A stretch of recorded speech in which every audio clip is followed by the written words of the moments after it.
ओडिशा रे नारी सुरक्षा को नहीं समस्त को घारिची चिंता। प्रतिदिन आत्महत्या सरकार को मुंड व्यथार कारण पलटि।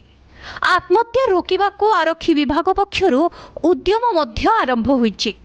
बासुदेवपुर अटल बिहारी कॉलेज रो छात्र छात्री मानकु नहीं एक सचेतनता शिविर अनुष्ठित होइथिला।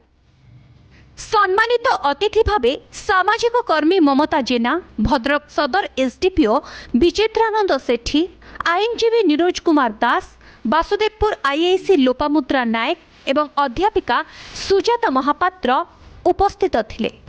तेबे जेउठी समस्या अछि सेठारे समाधान रहिछि। ज्ञान मुक्तिर मार्ग देखाई थाए। जीवनर माने नुह आत्महत्या। खराब समय रे अन्य मानक सहित निजर गोपनीय कथा शेयर कर बोली वक्ता माने कहिथिले।